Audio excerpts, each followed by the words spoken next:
وأخذها المخاض فولدته صلى الله عليه وسلم نورا يتلألأ سلام.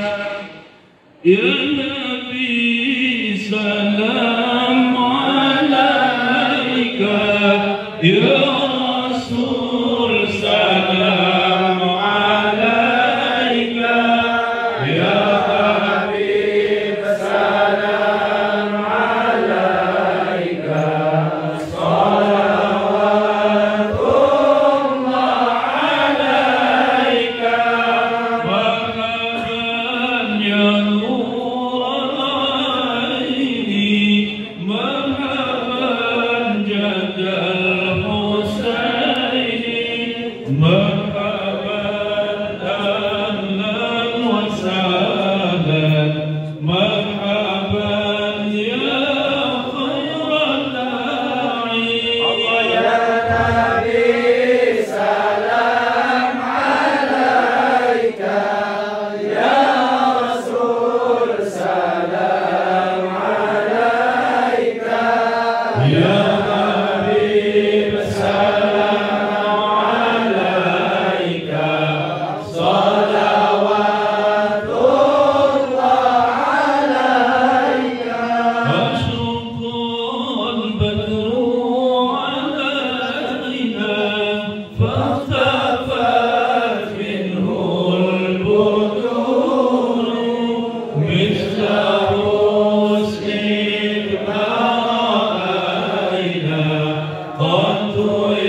Ya Nabi سلام عليك يا رسول سلام عليك يا حبيب سلام عليك صلوات الله عليك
Assalamualaikum warahmatullahi wabarakatuh.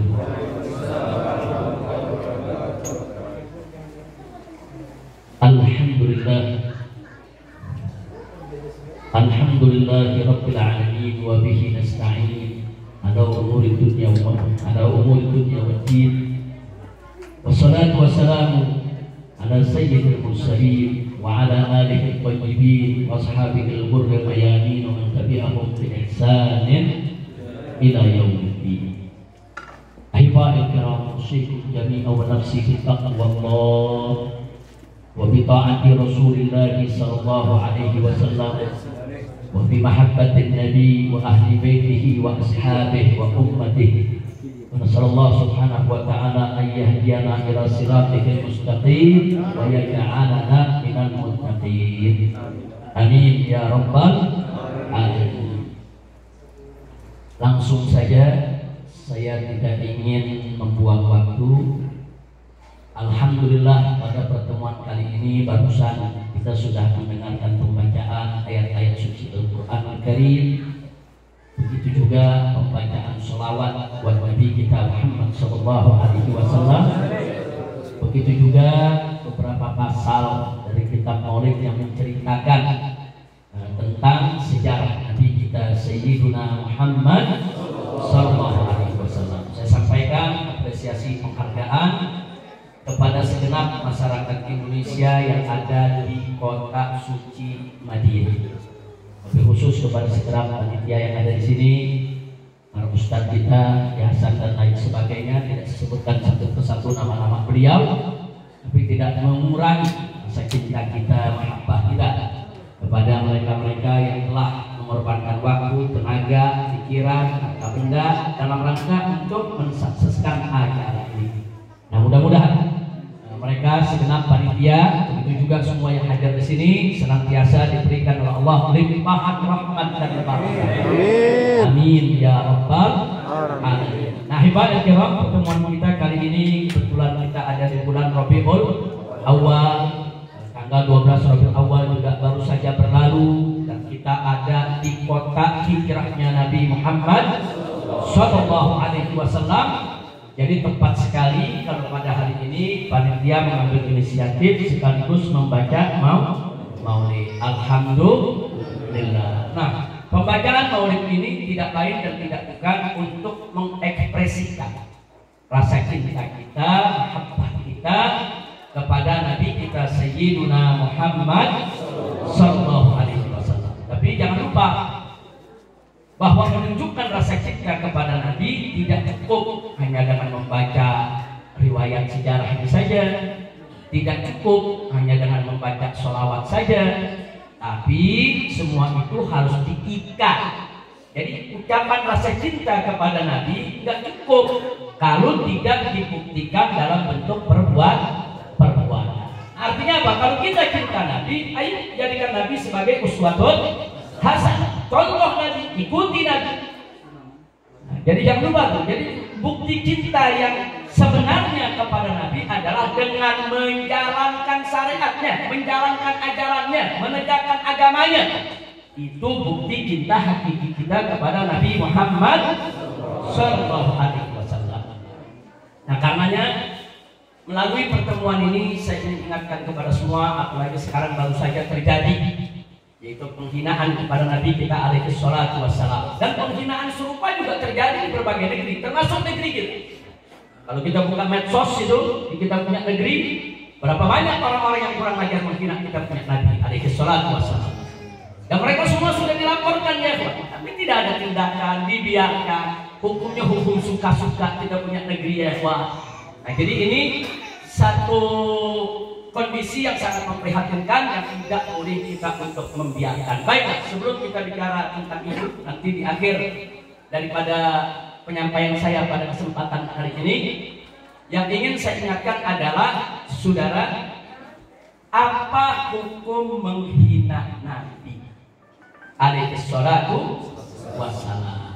Jadi sepakat para ulama tidak ada perbedaan pendapat jika seorang muslim menghina Nabi dengan sengaja, ya, maka hukumnya murtad, keluar dari Islam.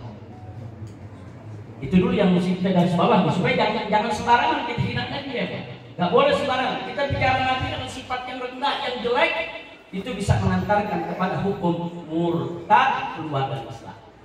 Jadi kita bicara hukum soal keimanan dulu. Nah, kemudian kalau orang kafir yang menghina Nabi, apa hukumnya? Kalau yang menghina Nabi itu adalah kafir dhimmi, ya, maka hukumnya, saudara, perjanjian dhimminya batal. Begitu dia hina Nabi, dia berubah menjadi kafir harbi. Nah, jadi kafir dhimmi itu adalah orang kafir yang hidup di negeri Islam, jadi warga yang baik, tidak mengganggu Islam, itu kafir dhimmi. Tapi begitu dia hina Nabi, ya, maka perlindungannya batal. Dia tidak lagi disebut sebagai kafir dhimmi, tapi menjadi kafir harbi. Nah, lalu kalau orang kafir harbi yang menghina Nabi, ya memang harus diperangi. Nah, jadi sekali lagi di sini kita lihat tidak main-main persoalan daripada menghina Nabi Muhammad sallallahu alaihi wasallam. Allah berfirman dalam surat Al-Ahzab ayat 57, ya, Wallahu subhanahu wa ta'ala qala innal ladzina yu'dzuna Allah wa rasulahu la'anahumullah fid dunya wal akhirah wa 'adda lahum adzaban muhina. Jadi Allah nyatakan dalam Al-Qur'anul Karim, innal ladzina, orang-orang yang yu'dzunallaha wa rasulah. Yaitu yang apa? Yang menyakiti. Arti menyakiti di sini menghina saudara, merendahkan, melecehkan. Siapa yang melecehkan? Allah dan Rasulnya. Maka Allah nyatakan la'anahumullah. Maka niscaya mereka dilaknat oleh Allah Subhanahu wa taala. Dilaknat. Bahkan Allah nyatakan wa'adda lahum adzaban muhina, dan disediakan untuk mereka oleh Allah Subhanahu wa taala azab yang pedih yang menghinakan mereka sehina-hinanya ya ikhwan. Nauzubillah min dzalik. Nah, karena itu saudara, barusan kita bicara hukum akidahnya. Orang Islam hina Nabi, murtad, batal imannya. Kafir dhimmi hina Nabi, batal perlindungannya. Jadi kafir harbi dia ya.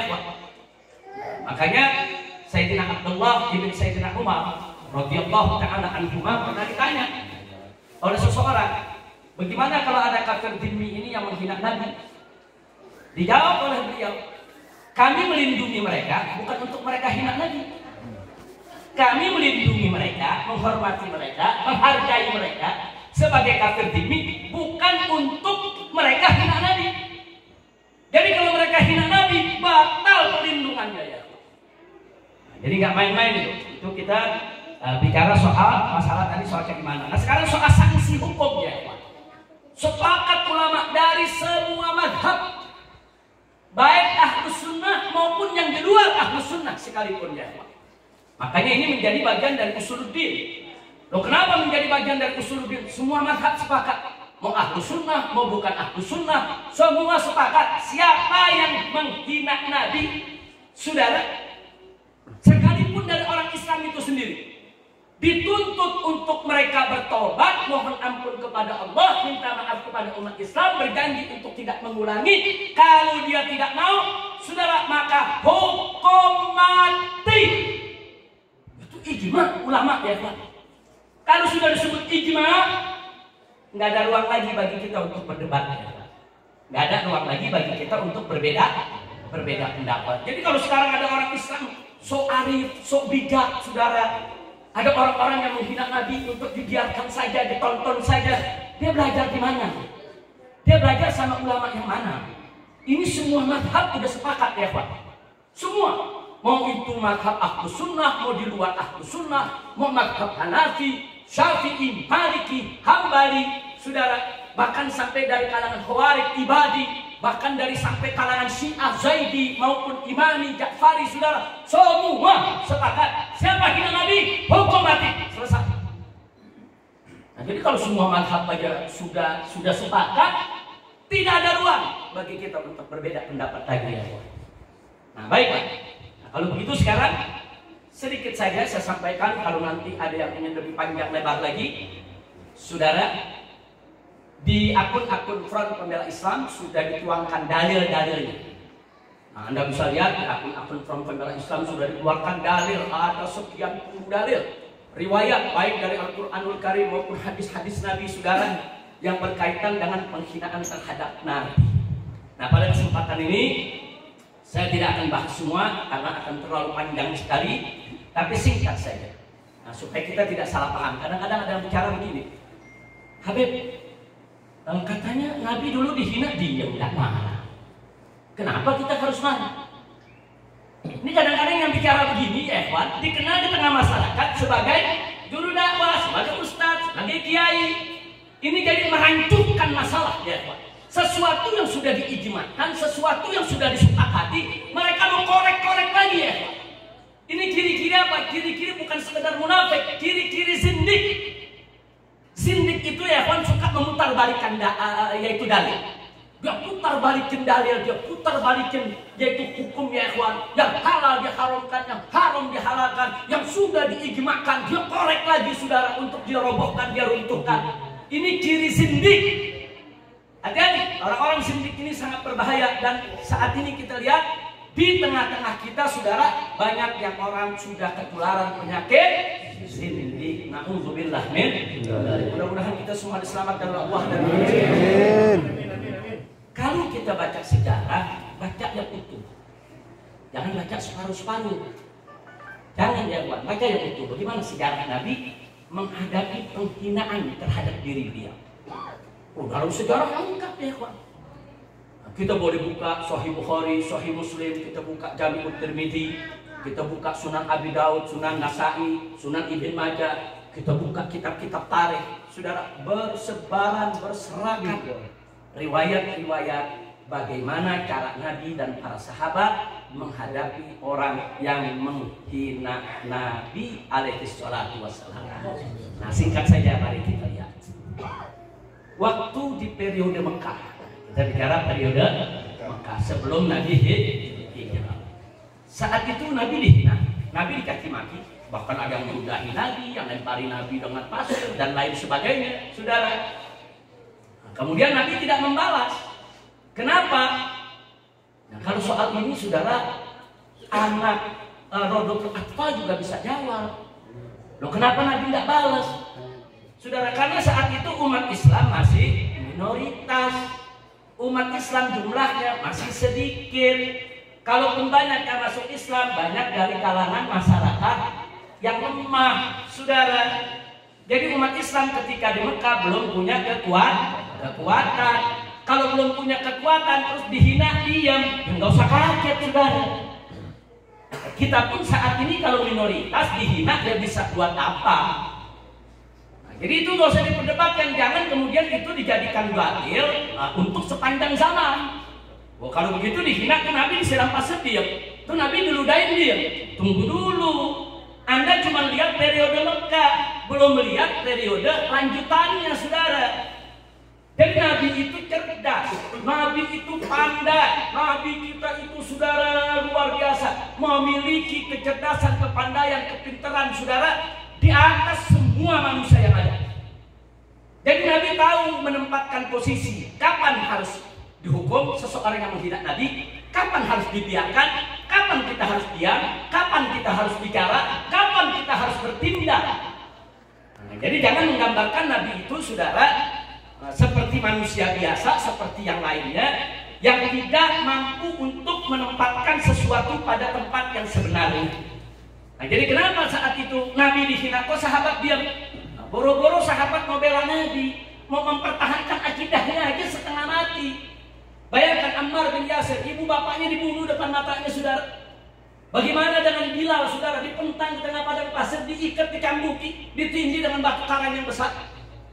Umat Islam saat itu boro-boro membela Nabi yang dihina, saudara. Ini mau jaga keselamatan diri aja setengah mati. Kenapa? Karena posisi umat Islam masih lemah. Bukan lemah imannya ya, tapi lemah fisiknya, lemah jumlahnya, lemah personilnya, saudara. Ya wajar kalau saat itu orang-orang kafir yang hina Nabi masih dibiarkan. Kira-kira jelas tidak? Sekarang yang kedua, waktu Nabi hijrah ke Taif. Sebelum Nabi hijrah ke Madinah, beliau berusaha hijrah ke Taif. Nah, sampai di Taif apa yang terjadi? Beliau diusir, ditimpuki, disakiti, dicaci maki, sampai luka, sampai berdarah-darah. Sudah sampai malaikat datang kepada Nabi menawarkan diri, murni ya Rasulullah, perintahkan kepadaku ya Rasulullah, engkau terbalikan ini gunung yang ada di Taif untuk dimusnahkan itu warga Taif. Tapi Nabi tolak ya. Berhenti dulu sampai di sini. Malaikat menawarkan bantuan hancurin Taif. Saya bertanya, malaikat mampu? Mampu teman Islam. Kalau Nabi menganggukkan kepala selesai. Selesai kalau Nabi mau balas ya. Tapi saat itu apa yang dijawab oleh Nabi kepada malaikat yang datang? Kata Nabi, la bal aridu an yakhruja min aslabihim man yu'minu billahi wa rasulih. Jangan. Bahkan aku memohon kepada Allah, berharap kepada Allah agar di suatu hari nanti akan lahir dari keturunan mereka orang-orang yang beriman kepada Allah dan beriman kepada Rasulullah. Saudara, nah, di sini ada pelajaran buat kita. Kenapa Nabi nggak balas? Nah, kalau di Mekah kita bilang waktu tadi lemah, umat Islam nggak bisa balas. Kali ini bukan nggak bisa balas nih, ada malaikat datang nawarin diri. Kalau mau balas bisa, bisa. Cuman ada satu kunci yang Nabi ajarkan kepada kita ya, wah. Nabi saat itu melihat penduduk Taif ini sebagai korban propaganda kafir Quraisy. Lah, kan Nabi nggak kenal mereka nggak kenal Nabi. Kok bisa-bisanya mereka nolak Nabi alaihi salatu wassalam? Dari mana mereka menganggap Nabi ini berbahaya, Nabi ini tukang sihir, Nabi ini pemecah belah bangsa? Karena fitnah yang disebarluaskan oleh kafir Quraisy ke kota Taif. Kafir Quraisy itu kirim utusan, awas kalau Muhammad datang usir. Awas kalau Muhammad itu datang jangan diterima di sini. Muhammad itu pemecah belah bangsa. Gara-gara Muhammad kami di kota Mekah anak dengan orang tua pecah karena ikut agama Muhammad. Muhammad ini berbahaya, Muhammad ini tukang sihir dan seterusnya. Sehingga masyarakat Taif termakan isu tadi. Artinya apa? Mereka nggak tahu, mereka cuma korban. Inilah dasarnya Nabi. Nabi nggak mau menjatuhkan hukuman kepada korban, ya. Jadi mereka ini nggak tahu apa-apa. Bahkan Nabi doain, Nabi kesian ini mereka nggak tahu apa, mereka nggak ngerti, cuma ikut-ikutan, kemakan isu. Maka itu Nabi nggak hukum, saudara. Subhanallah. Kira-kira jelas ya? Cerdas nggak kita punya Nabi? Cerdas. Oh ini korban. Ini korban isu. Kalau sekarang ini korban berita hoax, saudara. Nah, ini korban. Kalau korban itu bukan dihukum, dikesihani, diajarkan, dibina, didoain, biar mereka sadar, biar mereka mendapat informasi yang benar. Itulah dasarnya Nabi kita Muhammad Sallallahu Alaihi Wasallam. Sampai di sini jelas tidak? Jadi waktu di kota Mekah bagaimana, waktu di Taif bagaimana cara Nabi menghadapi para penghina. Sekarang kita beranjak ke Madinah. Di Madinah ada dua posisi yang ditunjukkan oleh Nabi, saudara. Di satu posisi Nabi membiarkan orang-orang yang menghina beliau. Tapi pada posisi yang lain ada beberapa penghina Nabi dihukum mati oleh Nabi alaihi salatu wassalam. Nah ini kita mesti bacanya pelan-pelan. Kita lihat dulu ada apa, saudara. Jangan sejarah separuh diambil, separuh kita buang. Nggak boleh. Ini kan dua-duanya sejarah Nabi. Nabi memaafkan orang yang menghina, itu sejarah Nabi. Nabi menghukum mati orang yang menghina, itu juga sejarah Nabi. Nah kita harus memahami sejarah secara komprehensif. Jangan separuh-separuh kalau belajar agama. Jangan separuh-separuh kalau mengkaji sejarah. Kita mulai dari yang dimaafkan oleh Nabi alaihi salatu wassalam. Saudara, ada satu pengemis Yahudi, buta matanya, miskin, duduk di pasar tiap hari mengemis, tiap hari Nabi sedekah. Nabi kasih bantuan. Padahal setiap hari si pengemis ini mencaci maki Nabi. Tapi kan hukum Nabi dibiarkan sampai begitu Nabi wafat meninggal dunia, saudara. Sayyidina Abu Bakar Siddiq radhiyallahu taala anhu datang ke putrinya yaitu Sayyidatuna Aisyah radhiyallahu anha. Jadi Sayyidina Abu Bakar tanya kepada Siti Aisyah, dulu waktu Nabi hidup apa kebiasaan yang dilakukan oleh Nabi? Seperti membantu para janda, membantu para yatim, membantu pengemis dan lain sebagainya. Salah satu yang disebut oleh Siti Aisyah, di pasar tuh ada pengemis yang Nabi nggak pernah lupa bantuin.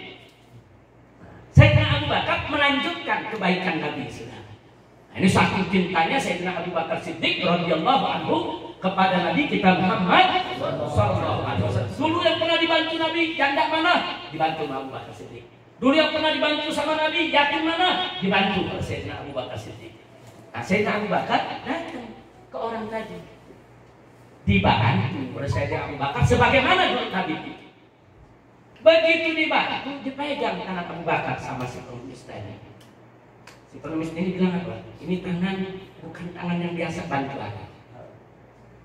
Karena tangan yang dipegang dulu tangan ini tangan lain. Begitu. Saya Abu Bakar dia tidak ngomong. Nggak lama kemudian orang yang memberikan ini puji orang, bagus, terima kasih kau sudah berikan aku. Jangan seperti Muhammad tuh, dia kaki maki lagi Nabi. Kaget Sayyidina Abu Bakar.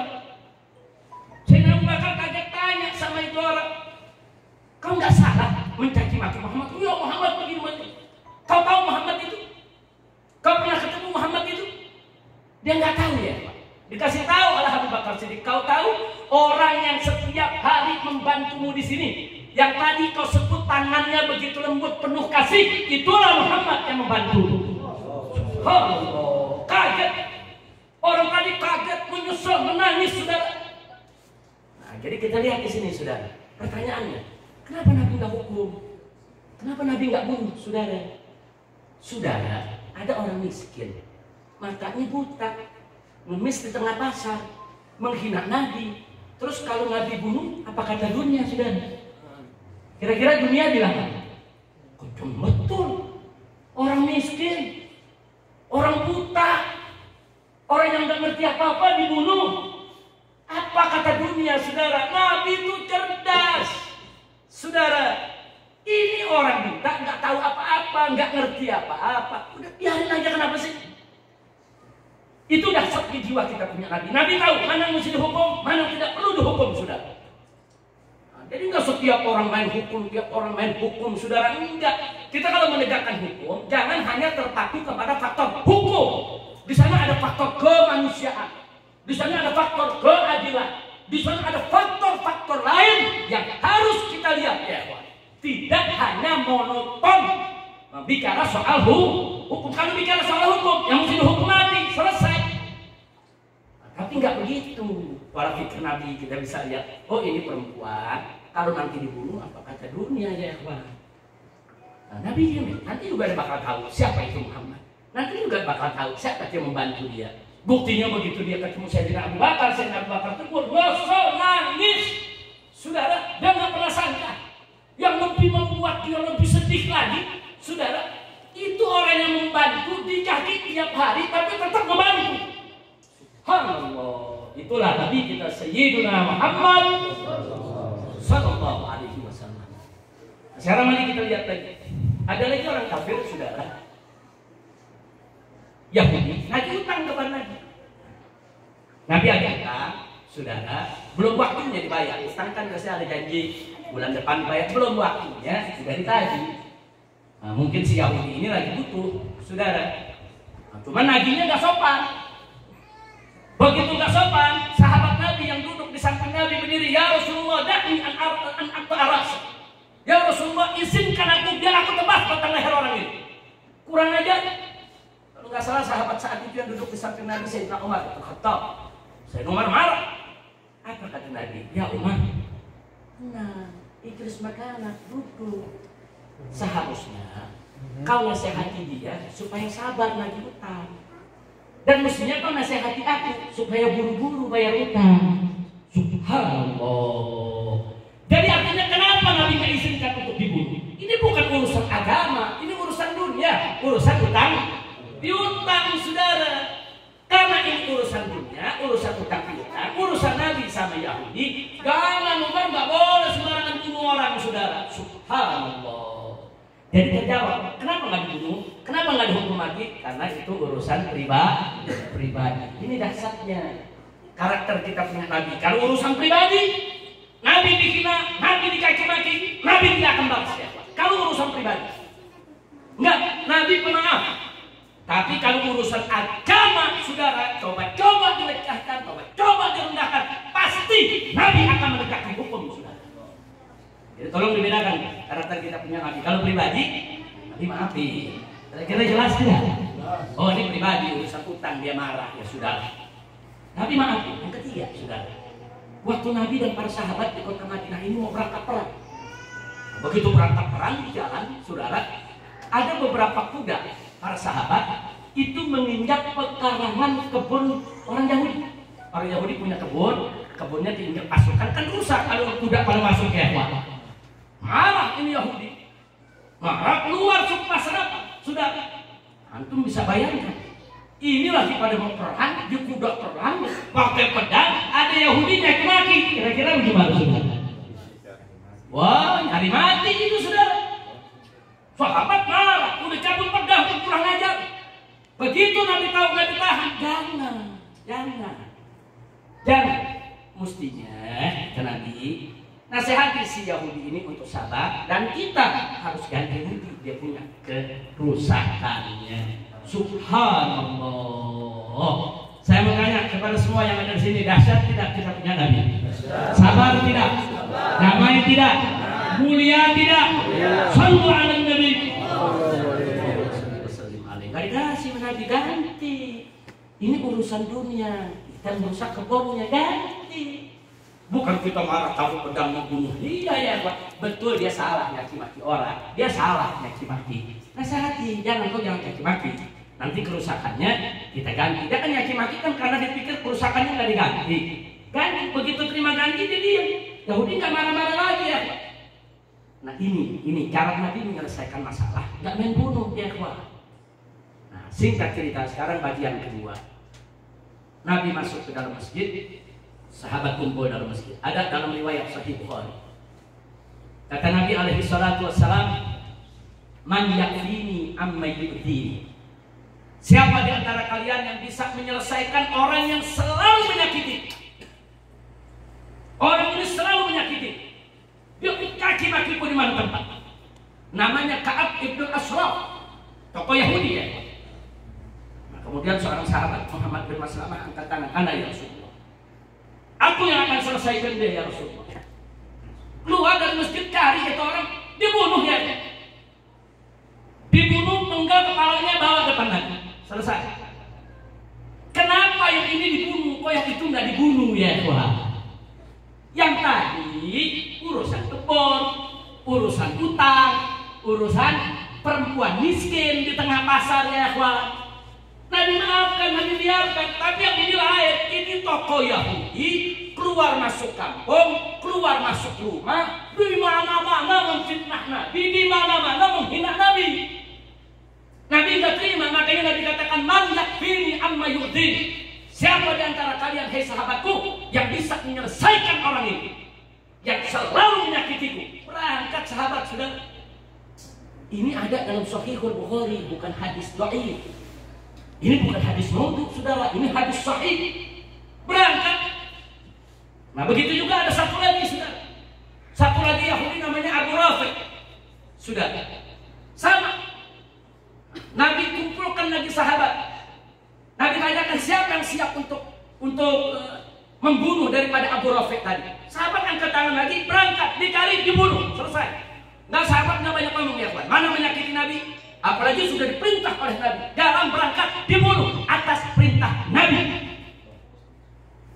Jadi jangan kita kemudian malu cerita, malu nih, masa sih Nabi mengirim sahabat untuk bunuh orang?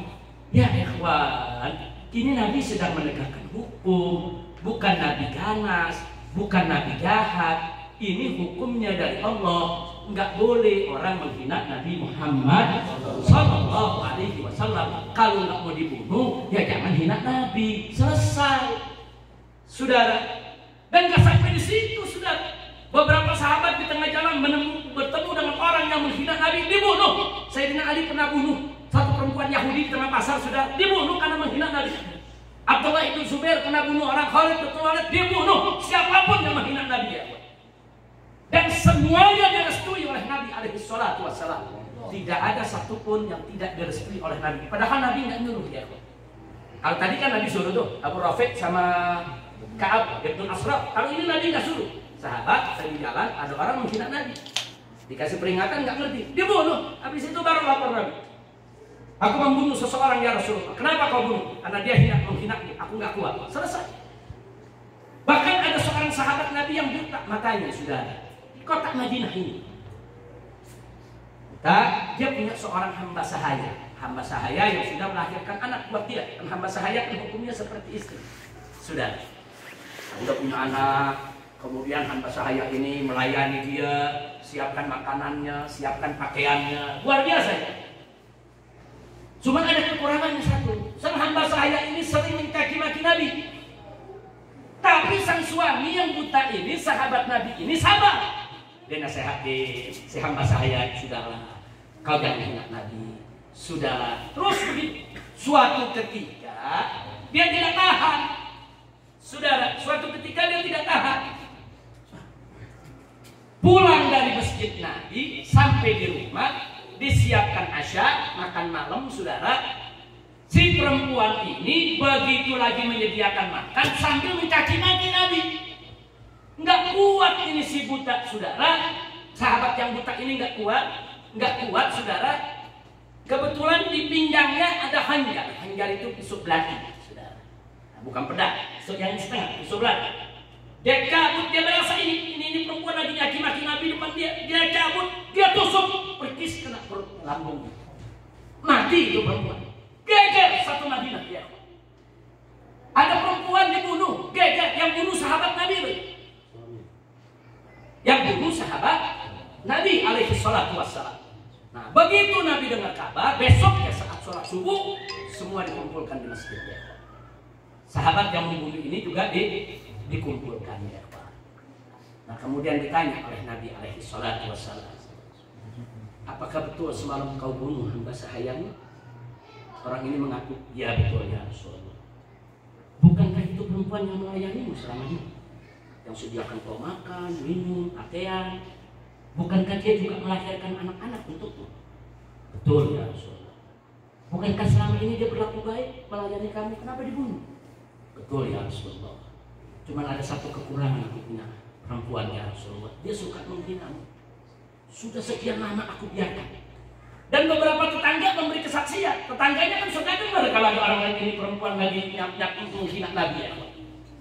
Begitu udah ada kesaksian betul memang perempuan itu dibunuh karena menghina Nabi, saudara. Akhirnya apa kata Nabi di hadapan para sahabat? Perempuan tersebut halal darahnya ditumpahkan. Itu putusan Nabi. Si sahabat yang minta tadi disuruh pulang, nggak dihukum. Berarti kalau nggak dihukum salah atau tidak? Salah. Kalau dia salah membunuh perempuan yang menghina Nabi, pasti dihukum oleh Nabi. Tapi kenapa dibebaskan oleh Nabi? Dia nggak salah. Dia membunuh menghina Nabi. Jadi saya mau katakan di sini yang membunuh menghina Nabi seperti yang terjadi di Prancis ya, enggak salah. Memang menghina Nabi harus dibunuh, bunuh. Siapa punya keberanian, siapa punya kemampuan, bunuh yang menghina Nabi ya, Pak. Tidak ada kompromi dalam menghina Nabi. Kalau kita nggak punya keberanian, saudara, protes menghina. Kalau protes nggak berani, lapor ke Allah, doa, minta Allah laknat itu orang. Jangan udah nggak protes, saudara udah nggak punya keberanian ngebunuh, nyalain orang yang ngebunuh, nyalain saudara muslimnya sendiri. Ini ciri sindik, saudara. Kalau kita udah nggak punya keberanian, ya Pak, doain orang-orang yang berani supaya melakukan tugas dengan keberaniannya. Kalau kita udah nggak punya keberanian, mohon kepada Allah, ya Allah, kasihku dihina ya Allah, Nabi kami dihina ya Allah, hancurkan itu semua hina ya Allah, hancurkan itu semua hina. Mohon kepada Allah. Jangan udah bela Nabi, enggak, saudara. Punya keberanian, enggak, dia salah-salahin orang yang lagi membela Nabi. Inna lillahi wa inna ilaihi raji'un. Kira-kira jelas tidak? Baik, yang terakhir, satu lagi. Sudah. Setelah wafat Nabi alaihi salatu wassalam. Setelah wafat Nabi, Khalid bin Walid radhiyallahu taala anhu mendapat tugas dari Sayyidina Abu Bakar Siddiq radhiyallahu taala anhu untuk memerangi orang-orang di sekitar Madinah ini yang menolak untuk membayar zakat. Jadi mereka bilang, zakat dulu waktu ada Nabi wajib kita bayar. Sekarang enggak, dia ngaku itu sebagai rukun Islam. Jadi sekarang enggak wajib lagi. Nah, salah satu yang memimpin kelompok ini namanya Malik bin Nuwairah. Ada ini di Madinah sini, saudara. Nah, kemudian dibawalah pasukan oleh Khalid bin Walid, saudara, atas perintah daripada Sayyidina Abu Bakar Siddiq. Nah, mereka semua disuruh taubat, kembali ke ajaran Islam, bayar zakat, dan akan coba-coba bikin syariat baru. Jadi tegas, Sayyidina Abu Bakar itu sahabat Nabi yang lembut, penyantun, saudara. Tapi kalau urusan syariat Islam diubah-ubah, tegas beliau, saudara. Singkat cerita, Malik bin Nuwairah ini akhirnya dilumpuhkan oleh Khalid bin Walid. Kemudian diajak berdialog. Duduk di sini di kemah Khalid bin Walid dengan beberapa sahabat. Di depan duduk Malik bin Nuwairah. Dikasih nasihat oleh Khalid bin Walid radhiyallahu taala anhu. Ya Malik, dikasih nasihat, ya Malik. Zakat itu kewajiban dari Allah sebagaimana telah disampaikan oleh Nabi Muhammad sallallahu alaihi wasallam. Ini nasihat. Apa dijawab oleh Malik? Muhammad sahib, Muhammad teman ente. Itu jawabannya. Muhammad sahibu, Muhammad koncomu. Jawabannya begitu ya, itu Khalid bin Walid begitu dengar dia sebut begitu Muhammad sahibu, Muhammad teman ente, Khalid bin Walid langsung berdiri, kurang ajar, kau sebut nama Nabi dengan hina, kabur pedangnya, pedang tebas batang lehernya sudah. Dipenggal di tempat, Malik bin Wairah mati saat itu juga ya. Khalid bin Walid tidak terima, kurang ajar, kau sebut nama Nabi dengan hina, kau lecehkan Nabi, dia tebas batang lehernya ya. Semuanya bertabir Muhammad sahib. Ini kalau dalam bahasa Indonesia Muhammad teman ente menghina ya? Menghina ya? Menghina. Enggak ada, dia enggak katain macam-macam, enggak. Cuma ngomong Muhammad koncomu, Muhammad teman lo, cuma begitu doang. Tapi kan dalam kalimat itu saudara, itu ada aroma penghinaan kepada Nabi, dibunuh sama Khalid. Gara-gara peristiwa itu beberapa sahabat yang hadir kaget Khalid membunuh. Sebagian nggak setuju dengan sikap Khalid. Khalid dianggap terlalu ekstrim kalau bahasa zaman sekarang ya. Lapor mereka ke Sayyidina Abu Bakar Siddiq radhiyallahu taala anhu. Mereka lapor, masuk ke kota Madinah, lapor ke Sayyidina Abu Bakar. Mereka katakan, ya Khalifah Rasulullah, Khalid sudah membunuh orang. Sayyidina Abu Bakar tanya, bagaimana Khalid membunuh? Sayyidina Abu Bakar minta diceritain bagaimana Khalid membunuh. Mereka cerita, ya kita lagi dialog sama Malik bin Wairah.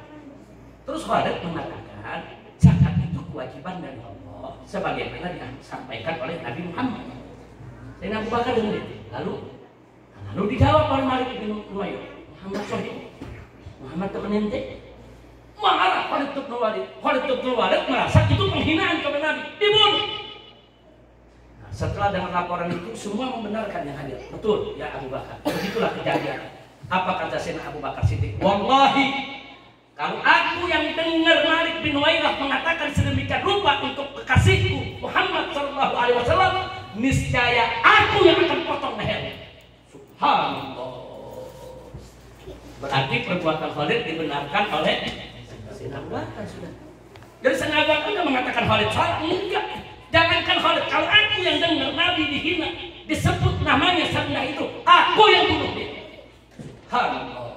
Makanya semua ulama, semua madhab sepakat menghina Nabi hukumnya harus dihukum mati. Kira-kira jelas tidak? Jelas. Paham tidak? Paham. Nah, jadi keputusannya apa? Kesimpulan maksudnya dari semua itu. Kesimpulannya saudara, Nabi ini saudara punya sifat sebagaimana dikatakan oleh Al-Imam Ad-Dibai, wa yakfu anil dambil ladhi fi haqqihi wa sababi. Wa idza du'iya haqqullah lam yakun ahadun li ghadhabi. Jadi kata Imam Ad-Dibai dalam kitab Maulidnya tentang sifat Nabi, di situ dikatakan wa ya'fu anil dambil ladhi fi haqqihi wa sababi. Nabi itu selalu mudah memaafkan kesalahan orang-orang lain yang berkaitan dengan hak pribadinya. Kalau berkaitan dengan hak pribadinya, Nabi langsung maafkan. Tapi wa idza du'iya haqqullah, tapi jangan coba-coba hak Allah yang dilanggar. Kalau hukum Allah yang dilanggar, hak Allah yang dilanggar, lam yakum ahadun lighadabi, tidak ada satu pun saudara manusia yang mampu berdiri tegak di depan Nabi untuk mencegah kemarahan Nabi. Sallallahu alaihi wasallam. Jadi Nabi kalau dihina pribadi, bukan agama deh. Nabi dihina, tapi urusan pribadi, saudara.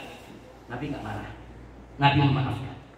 Tapi kalau Nabi dihina sebagai seorang Rasul, bukan sebagai pribadi, bukan sebagai pribadi manusia yang bernama Muhammad, tapi dihina kedudukannya sebagai seorang Rasul, dihina syariatnya, dihina kemuliaan dan kesuciannya, pasti Nabi akan menegakkan hukumnya. Kira-kira sampai sini jelas tidak? Jelas tidak? Nah, sekarang yang ingin saya garis bawahi, waktu Nabi hidup, kalau Nabi dihina, bisa pribadi, bisa urusan agama. Nabi hidup nih, Nabi dihina. Di depan Nabi, Nabi dihina.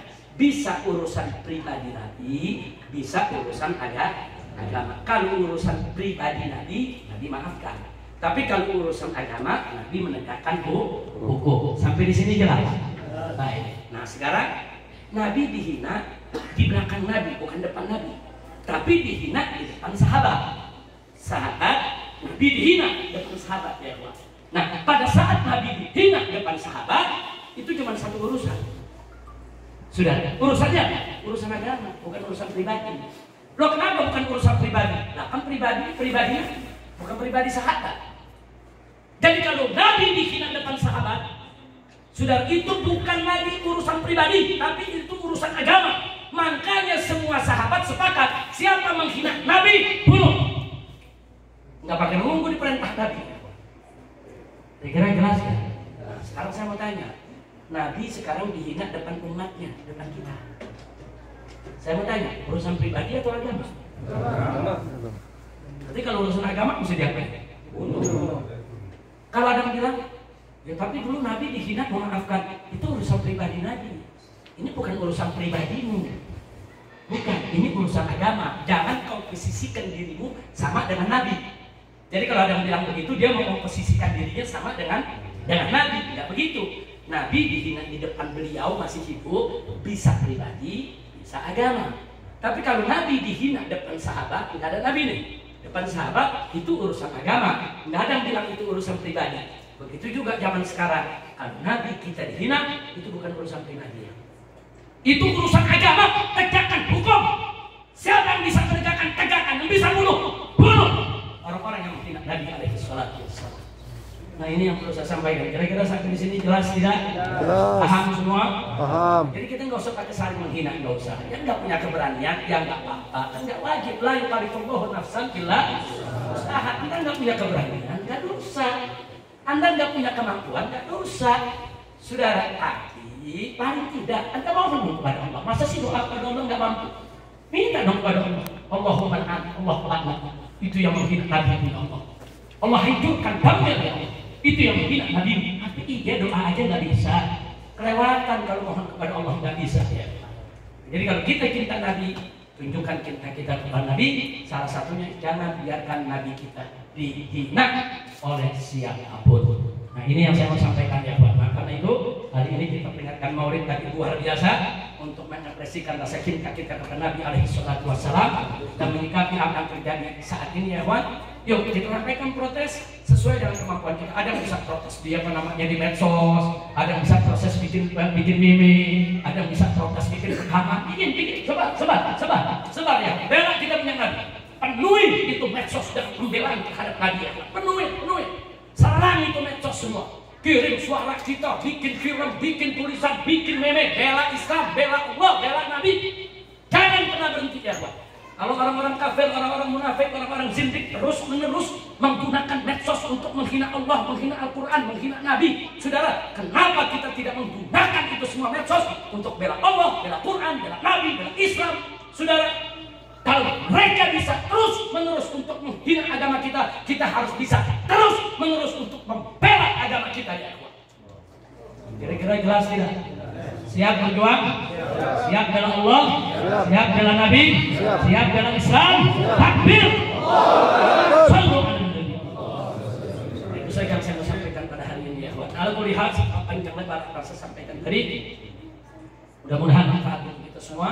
Amin. Setelah ini saya minta kita langsung bikin soft. Yang nggak punya wudhu nanti berwudhu dulu, kita tunggu, kita bikin soft, kita sholat zuhur berjamaah bersama-sama, kita berdoa bersama-sama. Setelah itu baru kita tutup aja begitu biasa supaya kita tidak meninggalkan kewajiban kita kepada Allah. Nah, yang terakhir yang ingin saya sampaikan, saya sekaligus datang kali ini bukan hanya sekedar untuk bersilaturahmi, tapi juga untuk sekaligus pamitan.